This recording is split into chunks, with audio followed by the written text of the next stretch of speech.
Hello, everyone, and inside today's Locked On Canadiens, the NHL is again falling short in taking care of its fans. Is Tyler Toffoli going to come back to Montreal? And we have the final mailbag before the NHL Draft. All that and more inside today's show. You are Locked On Canadiens, your daily podcast on the Montreal Canadiens, part of the Locked On Podcast Network, your team every day.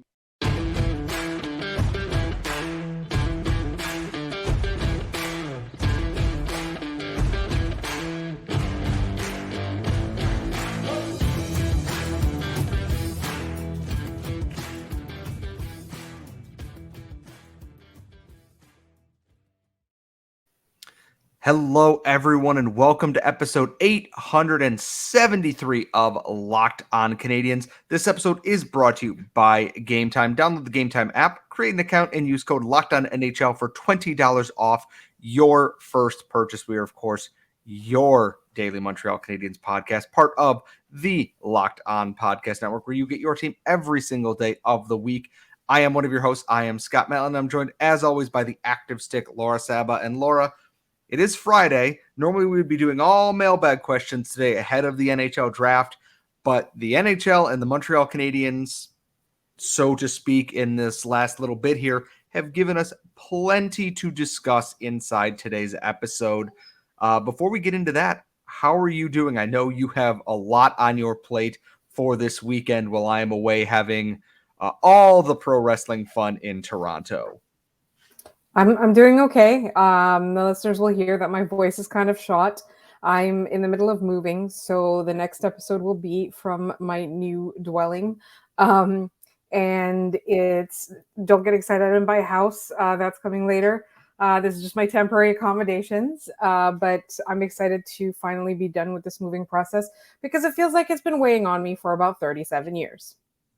And it as someone who only moved into an apartment and is not packing up everything and moving anytime soon because of, as Laura said in a previous episode, don't move, it's a scam.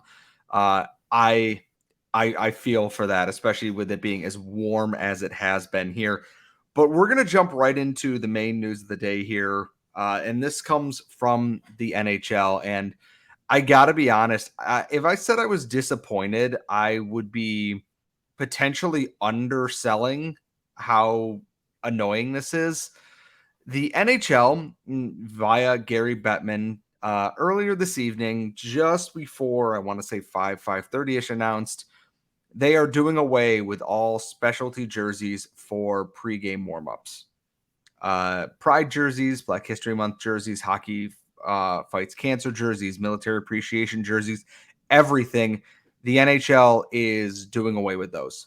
And they still said, no, we'll auction them off and everything after that. And good friend of the show, Now You See Me on Twitter, pointed out part of the reason these jerseys draw in so much money is that you see them on TV and you see your favorite players wearing them. And again, the NHL has to do the bare minimum. Just say, wear this during warmup, or, just wear this during warmup. That's it. You don't have to wear it during the game. We're not asking you to do anything else with this. And they can't even do that. And this all started because of the whole situation with Pride jerseys. The Eric Stahl, the Mark Stahl, all those things related to this. This is, and you can't tell me otherwise, that no one has said, no, I won't wear a hockey fights cancer jersey. I'm not going to wear the military appreciation jersey. I'm not going to wear the Black History Month jersey. The NHL and across the board on so many things, I've seen nothing but condemnation for this from player agents and other people in the media, that it's for a dozen or so players that didn't want to wear them this year, you're doing away with it. And for everybody else, players who wanted to support this cause, even if it wasn't a thing they fully believed in, they have no problem wearing this jersey and supporting it for the 25 minutes here in warmups or whatever it is. I don't understand how the NHL is so bad at this. It's the simplest thing to do, is that, hey, we like wearing these special jerseys during warmups, and then they get auctioned off for charity. And the NHL can't even support doing that. And that teams can still wear them. The NHL is just not hosting nights for these things anymore. And it's just, the bar is on the floor, and Gary Bettman and the NHL dug their foot into the ground and tripped into it. It's so disappointing across the board for so many different reasons. And I'm not surprised. And that's, I think, the worst part of this. I think the thing for me is that this feels very cowardly. And I would almost have rather they take a stand and say, you know what? We don't welcome LGBTQ plus people. We're not a welcome league. No pride jerseys ever. I would have respected them more if they did that. What they did was a cop out. They decided that there's not going to be any special warm up jerseys. They're just going to do away with the whole thing so that they don't allow for the opening of the conversation about whether or not a player is going to wear it and whether or not they're going to take a hard stand. Like they're literally giving themselves a free pass. And again, I would truly almost have rather been like, this is a sport for white, cis, straight men only. Nobody else belongs here.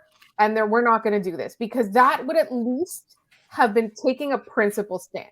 Now, obviously, I wouldn't agree with that stand. I would just respect it more than what they're doing right now, which is trying to pretend they're a welcome league, trying to pretend that those of us who aren't white, straight, cis men are safe and welcome at those games, but making it clear that they don't actually care about any of us one bit.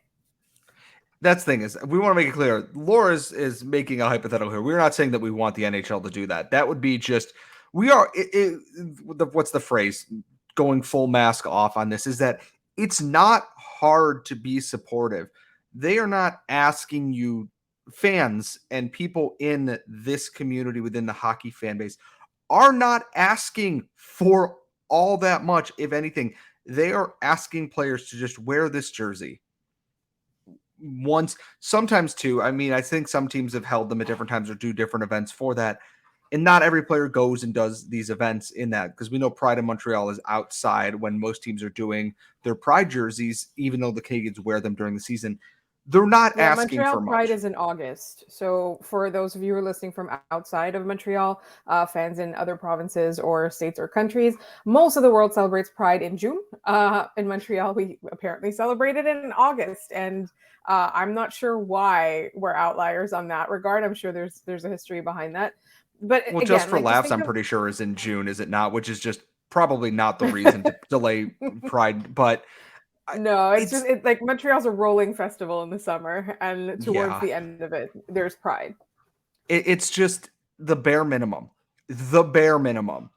I hate to call it that because it is important, but it is the absolute bare minimum. And this league just went, we can't even do that. And I hate to, the world's person made a great point. Dana White, who I will not launch into that whole spiel in this, said, I don't understand what the NHL is doing in terms of their marketing and their promotion and everything else. And he's not wrong. Yes. Can you please explain to the listeners who Dana White is? Because a lot of people don't watch. Dana White is the president and CEO of the Ultimate Fighting Championship, the UFC. He is the bald guy who yells a lot and turns a shade of red that if you're watching on YouTube is like the outline of this. He's not the best person in the world, but he has a very succinct and very true point here. The NHL can't do the bare minimum to make itself more appealing to people. And that's frustrating and disappointing and not at all surprising, which makes it all the more disappointing.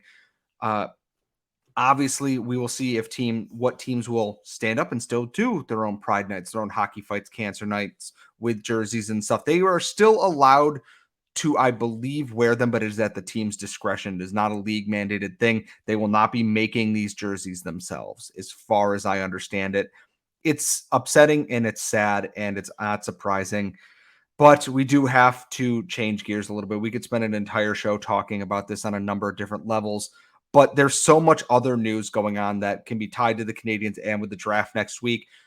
This will probably not be the last that we discuss this, but coming up next, is Tyler Toffoli coming back to Montreal? Can Kent Hughes pull it off? We're going to discuss the Calgary Flames' continuing fall from grace, going down in flames, one might say, coming up next. But first, part of today's show is also brought to you by our friends at Bird Dogs. Bird Dogs make you look great. I got to be honest. I got 2 pairs in the mail. They are the most comfortable shorts I own. and they also make me look like $1,000,000. We went wine tasting in the Finger Lakes, and I got to look classy, but I got to stay cool and I got to stay comfortable. And Bird Dogs had me covered in that. They have stink sweat wicking fabric, so you stay cool. They are better than any other short you can have out there. If you go to birddogs.com/LockedOnNHL, you're going to get a free Yeti style tumbler with your order. That's birddogs.com/LockedOnNHL for a free Yeti style tumbler. You're not going to want to take your bird dogs off in the summer. Trust me on that. We are back here at Locked On Canadiens. Laura will be handling some of the episodes to start next week. But before you go and listen to any of those, and before you tune into our next episode, make sure you are tuned in to Locked On NHL's 2023 mock draft special. Hedy Kalakash and Gil Martin are breaking down every selection over a 3-day event. Find the episodes on the Locked On NHL YouTube or wherever you get your podcasts. We're going to spin into some chaos here because the Calgary Flames relieved Daryl Sutter of his duties, or he left. Brad Treliving left. They hired Craig Conroy as GM. They have, I believe it's Ryan Huska, behind the bench now. Their assistant coach, Mitch Love, are their head of their AHL team. They're very good AHL team. Left for the Washington Capitals. They lost Matthew Tkachuk last year and replaced him with Jonathan Huberdeau. As of today, there are potentially 4 pieces on this team who have said outright, we will not be re-signing or do not want to re-sign. Noah Hannafin, Mikhail Backlund, not Jonathan Huberdeau, who just signed his new contract, Elias Lindholm, and Tyler Toffoli. Tyler Toffoli's one broke an hour before the show recorded. And that Frank Saravalli basically spent an hour just saying all the Flames want to leave at this point. Tyler Toffoli's name came up, and that was immediately followed by teams have been made aware that Tyler Toffoli is now available for any trades or transactions. So here is my thought. Tyler Toffoli back as a Montreal Canadien because they want to round out the top of this team here. And we know what line works. We know Suzuki, Caulfield, Toffoli works. Toffoli scored 34 goals last year on a team that was starved for goal scoring down the stretch. Don't get me wrong. I get that it's probably a one-off and maybe he's a 20 to 25 goal guy in there. Maybe a little bit more of Suzuki and Caulfield are clicking.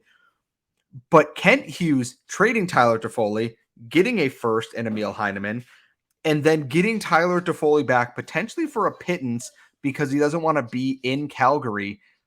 It's got to happen, right? Just for the memes alone. 100%. Like, one of the things that I think we kind of forget is that the price that Calgary paid for Tyler Toffoli is not nothing. Now, you can debate what Emil Heineman could potentially bring to the NHL, but we know that he's bringing a lot to the AHL at the very least, and picks and at the time, it felt like it was one of the first trades to go as we were leading towards a trade deadline. So it was kind of like a market setting price. Although the closer you get to the deadline, there's more FOMO, there's more, So it would be interesting, like whether or not you think Emil Heineman's ever going to be a serviceable NHLer or not. The Canadiens clearly saw that potential in him when they asked for him from Calgary. He's not, it was like the discussion surrounding that. The news that was coming out of that was that he was in fact the player the Canadiens were targeting all along. So, Jeff Gorton and Kent Hughes must have been seeing something in him. So to give up something, but also then not end up with the player after that is honestly, it's a bit sad because Tyler Toffoli, he still has a lot left in the tank. He's not old by any means. He's older than most of the Montreal Canadiens core right now, but he's definitely somebody who, he's still physically ready. He was much loved in Montreal. His wife was much loved in Montreal. They absolutely embrace being Montrealers. But would you come back to a team that traded you? Would you want to come back to a team that traded you? Would you want to come back to Kent Hughes? You know what I mean? Like, that's a big question. But I do think that it's worth it to at least give it a shot. Call the team. Call Tyler Toffoli. See where you're at. And the thing about it is, I think Tyler Toffoli would come back.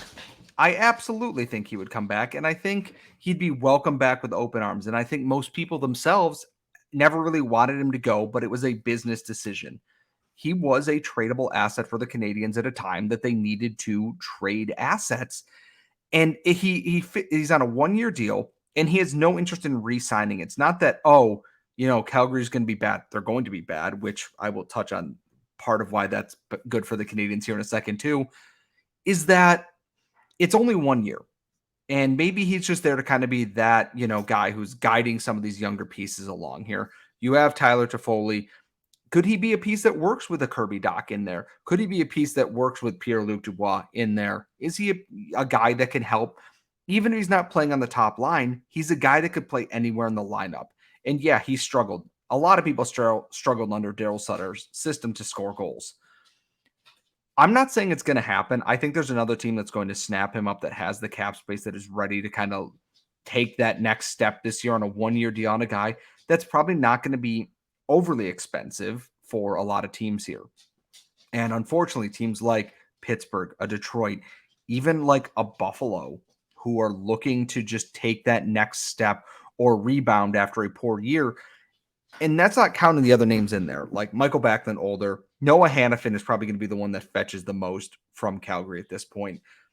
And the Flames having to blow everything up here, whether they wanted to or not, is good news for the Montreal Canadiens, because we have their 2024 through 2026 first round pick, depending on where it lands with the never-ending scroll of conditions on the Sean Monahan trade. It's likely going to end up in 2025. The Flames this year are going to go through it. They're going to lose bodies. They might be a good team to start the year, but they're going to trade people off at some point. And then 2025 is likely to be a rebuilding year. Their 2024 pick, I believe, is lottery protected or top 10 protected. For the Montreal Canadiens, who are expecting to be much better in 2025, if the Flames are bad, and let's say the Canadiens finish middle of the pack, 17th overall pick, if that, and the Flames are bad and finish in the bottom 5, that you're laughing if you're Kent Hughes, right? Like, in a potentially good draft, I don't know too much about 2025, but it's a top 5 pick potentially. What's not to love? And you got shot, and like getting Toffoli back is, a pipe dream. They actually re-signed Sean Monahan at under $2 million, like we discussed. The situation feels like nothing but a way up for the Montreal Canadiens here, as one team's loss is another team's treasure here, I guess. That's the thing. I think, like, when you're at this point in your quote unquote rebuild, I don't even know what to call it anymore. Like, where are we? Are we at the beginning of the rebuild? Are we in the rebuild? Are we on the outside? We're on like step 3. Step 1 was finishing bottom of the league and drafting first overall. This year is a little improvement, but like, the Flames haven't started theirs yet. They're on that precipice of, do we go for it or do we sell off now? Because you have 4 key players who went, nah, but you have Weegar, Kadri, and Huberdeau signed for the next 8 years. What do you do now? It's a tricky situation. And like you said, like I said, it's the benefit to the Canadiens. Sorry, I didn't mean to jump in and cut you off there. All I meant to say is that this is one of those things where you kind of have to exploit whatever potential unnoticed inefficiencies there are. Like you're saying, like, one team's loss is another team's gain. And that's exactly it. Like, if you're at this point in the rebuild, you kind of have to look around and look at the teams like the Calgary Flames, which seem like there's no direction. What are they doing? Players want out. They don't want to come back, whatever's going on. And just, kind of swoop in. It's a little bit like I don't want to go back to the Pierre-Luc Dubois stuff, because there's been he's basically oversaturated this market right now, all single-handedly. But it's kind of like that, where, the players express interest here. The Winnipeg Jets know that he doesn't want to stay there. So, like, if you're Montreal, you call and see what it takes. And if the price is too hefty for you, that's fine. You just say no. You're in that position now where your future can go in so many different directions that you can afford to ask those questions and then see if this person is going to fit into the long-term identity, or even if they're going to fit on a bridge sort of basis where it's like, oh, they'll be around for a couple of years and they'll mentor some guys. They'll be around for a couple of years and just be a body, keeping the defenseman healthy or whatever, Anyway, that's just my 2 cents on this. So before we dive into our final segment, we want to hear from you. Would you bring Tyler Toffoli back if the price is right? Tweet us at LO_Canadiens, LockedOnCanadiens@gmail.com. Laura will have some of those things tackled for Monday's episode because it is the Friday mailbag, but because so many things occurred during the course of the day here, we are taking just your pre-draft questions for this mailbag here. Laura will tackle everything else and whatever you send her related to Toffoli and everything else coming up next week. But coming up next, it is the Friday mailbag, and we're going to get into all that coming up in one moment. But first, as we said off the top of the show, today's show is brought to you by Game Time. If you're like me and you've ever struggled to find tickets to events, baseball games, hockey games, any sporting event, any concert, comedy shows, anything, Game Time's going to have you covered because they do flash deals, last minute ticket sales. It's easy to find and buy tickets for any event in your area. And when you are looking for your tickets, you can get views from your seat. So you see exactly what you are getting before you spend your money. And when you do, you are getting the lowest price guarantee on tickets in the area. They have event cancellation protection, job loss protection, everything else to make sure you are taken care of. And they have the Game Time guarantee, which means you'll always get the best price. If you find same tickets in the same section and row for less, Game Time will credit you up to 110% of the difference. So now go download the Game Time app, create an account, use code LOCKDOWNNHL for $20 off your first purchase. Some terms do apply. Again, create an account with Game Time, redeem code LOCKDOWNNHL for $20 off. Download Game Time today. Last minute tickets, lowest price guaranteed. We are back here at Locked On Canadiens, and as part of our Friday episode, we always love to do the mailbag because we get to unwind, have a little fun, but because so many things happen, we are just taking pre-draft questions today, the few that we got on this. Laura, what do we have in the mailbag today?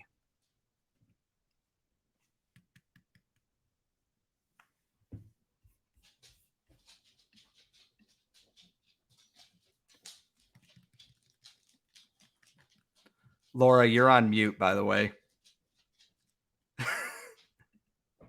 All right. Sorry about that, listeners. I literally launched into reading a very dramatic reading of this YouTube comment from our good friend Tyler L. Here it is. So Tyler asks, mailbag question. Actually, it's kind of 2 questions. Hey, Lauren, Scott, hope you guys are well. Do you guys believe that Zach Benson may be the best player for Montreal to draft? From what I've seen, he looks like a Mitch Marner type player, with some scouts saying he could be a 90 to 100 point player, and he seems like he'd be a great fit with our coach and would be a great asset to help our horrible power play. Also, do you think it is a waste of a 5th overall pick if Montreal drafts Reinbacher or Dvorsky? I just want to say something. I'd forgotten because the season ended so long ago just how abysmal the Canadiens' power play was. So thank you for that, Tyler. I was going to say, I've tried to forget about that, to be quite honest with you. And I think Benson would be a great pick in that I think at the top of my list at 5th overall is Smith, Benson, and Mishkov is the top of my list in terms of what I think the Canadiens could use or need. And then the next tier below that is like a Ryan Leonard type player there that I do like Ryan Leonard. We've talked with him, to Sebastian High and Tony Ferrari and other people about Ryan Leonard, David St. Louis as well. I don't think it's a waste of a 5th overall pick on Reinbacher or Dvorsky because they are not bad players. The Canadiens are not drafting a bad player. They are just drafting a safe player when you should be swinging for the fence and there are higher skill options available. And basically, if we're looking at it, and I have my hands on screen here for those, the floor is here, like at my eye level. The Smith, Michkov, Benson ceiling is much higher, whereas the Reinbacher, Dvorsky one is they will be an everyday NHL player, but the other 3 have star potential. It's not a bad pick. It's a safe, boring pick. It's my least favorite option because I like seeing teams go for it. I like seeing the risky pick there for skill players, especially for the Canadiens who want more skill in their system here. All right, so I want to look at, we've gotten a lot of mailbag questions that I'm going to address for sure on next week's episodes. But I want to focus on the draft one. So this is actually from a couple weeks ago. Bill Van V via email. Hi, Scott and Laura. My question is this. Which players of, say, the top 50 prospects has the biggest bust factor?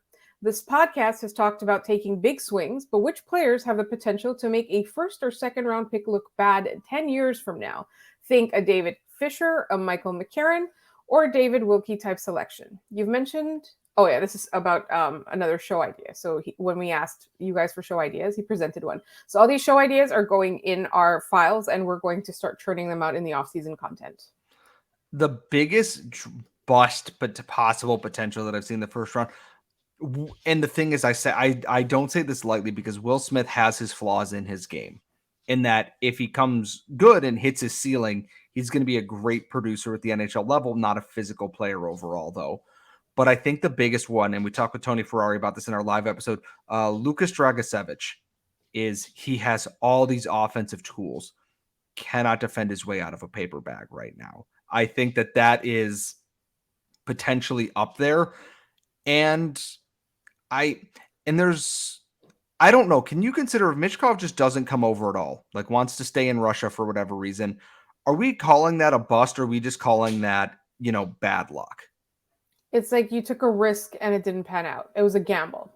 Yeah, I'm not going to call him a bust, because people have reasons for these things, of course. Like, there's nothing we can do about that if he chooses that. I think Dragicevic is the one who has the most bust potential, unless he works on that defensive side of his game. But that ceiling, oh boy, is that ceiling high for a player like him. Scouts love his offensive game, his skating, all these things. Just the defense isn't there yet. We got an interesting mailbag question that is basically draft related, but it's an extreme hypothetical. If you were Kent Hughes, would you take the 5th overall pick and trade that along with Nick Suzuki, Cole Caulfield, and Carey Price's contract to Chicago for 1st overall? I'm not crazy about giving up so much of like core pieces to try and move up when you need more than just one piece. Yeah, Connor Bedard moves you along that timeline much further than 5th overall does. But when you get further down that timeline, what happens when you don't have a Cole Caulfield type player that you already lack on this team, that you lack in the pool here? They need more of those star scoring wingers and everything, that you can find that at 5th overall. Bedard is great, but the risk analysis is, do you risk setting yourself back by trading too much to move up here? And it's kind of why I'm okay with them not moving up at all, unless like they're moving up for Adam Fantilli and the price is right. I worry about the risk of it. There are very few names that would have been like, yeah, I'm sold on Connor Bedard as a superstar player, but I don't know about trading so much of the core to make it happen. That might just leave that you shift an inch instead of the 10 feet you want to move down this timeline here, if that makes sense. So we've got a question from Randy Hansen. Will there be a live feed for the draft on Wednesday? So Scott, will we be recording live on Wednesday? Well, that might depend on the show, to be honest, yes. On the network. Here's what would likely happen is that one of us would stick around. The other one would have to hop out, do a live hit after the pick is made, and then hop back in. But if there's enough interest, and you can tell us via email, YouTube comment, or Twitter, if you're interested in us having a live show around the time of the 5th overall pick, we won't have one all night long because it's going to be like 3 hours long. The draft takes a long time, but around the time of the 5th overall, if you want us to have a live show, that, let us know and we'll put it together, because either way, Scott is covering it. I have to watch it. So we could bounce in, and then if Scott has to do a write-up, he can hop out and hop back in. I was also thinking, I'm wondering if Friday after the draft is over, like done and secured, and we have free agency starting the next day, if we just kind of see if anyone wants to come on, if we just do a live hangout again too, that Friday afterwards, that gives us time to, even if it's just myself hosting it. I know that you were in your process of moving and everything. If we do something like that, just to get everyone together in one place, we'll have our shows. Do not worry about that. We will have plenty of draft content coming out in that. the draft being on weeknights has thrown everything out of whack because we both have day jobs that unfortunately mean rounds 2 through 7 we'll be watching via cell phone basically at that point. Delayed. No, yeah. I'll be working. I'll be 100% focused on my job, Scott. That makes one of us. If you're my boss is listening to this, no, you're not. So I know sometimes my boss listens to this, so I will be working. I will not be watching the draft. All right. How about this? How about the listeners tell us? Would you want us, for a little bit around the time of the 5th overall pick? Or would you want us for like an hour, like we had with Tony on Friday night, going over all of the selections and doing a recap? I have absolutely no problem. This would be June 30th. I have absolutely no problem ensuring that I have no plans. I think it's June 30th, right? Friday is June 30th. yes, because it's July 1st that free agency, right? Yeah. All right, yeah. So if you would rather we do a longer live hangout with you guys on Friday night, we will be willing to do that. Just let us know which you want, and you can do that at lockedoncanadiens@gmail.com. You can also do that on Twitter, and you can do that on the YouTube. Just really quickly, let me see if there are any other draft questions. Yes, there's a really good one. I know we're running a little bit over time, but there's a really good one from Jeff the Red. What is a scenario in which the Habs could cause complete and utter chaos leading up to their pick at number 5? Immediately trading for Pierre-Luc Dubois. Doing the Kirby Dach trade, but before they pick this time. Like complete and total chaos, because at the draft in Montreal, when they traded for Dach, it was around the time the 5th overall pick came up. So that trade happened, and all the Montreal reporters were in Slavkovsky's introductory press conference and heard there was a trade coming and then had to sprint back out to the floor. So the biggest thing they can do is make a trade before their pick comes up. Because if they trade for, let's say, PLD and they have a center, who are they going to pick? Are they going to pick Michkov? That to me is just going to be, it's going to throw chaos into everything. Or just go completely off the board and, pick Dmitry Simashev at 5th overall and just blow everybody's mind. Exactly. One more question, Scott. I want to do Jay's question. Okay. So our friend Jay Foster of Locked On Blue Jackets, a good friend who has been on the show, the other Scott, wants to know who would win in a fight between a Scott-sized Laura and a Laura-sized Scott. So for context, Scott is 6'2", right? 6'2"? Yes. And I am 5'0". So if you've met us in person, or you've seen the picture of us floating around from the draft, I'm very, very short. So, and I said this and I asked my girlfriend about this, is that it's a Scott-sized Laura wins that fight 9 out of 10 times. 100%. I think people don't know that Scott is the gentle, kind person of the show, and I'm actually the mean bully.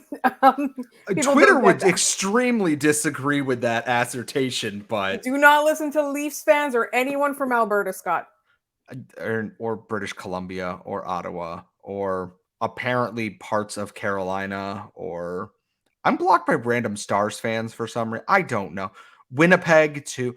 I'm just making my way across the Canadian province. Like the only province that I don't think I'm universally disliked in might actually be Quebec, and I don't actually know beyond that. So again, if you have more mailbag questions, tweet us at LO_Canadiens, lockedoncanadiens@gmail.com. Laura will be answering anything we didn't get to in this episode just because we had other stuff to get to. I will be back Monday next and Tuesday episodes. Yes, I will be back after Forbidden Door in Toronto, which if you are watching, I will be in the Calgary Hitmen Bret Hart jersey wearing a Wrexham hat. I will be the white dude at a wrestling show. I know, very unique.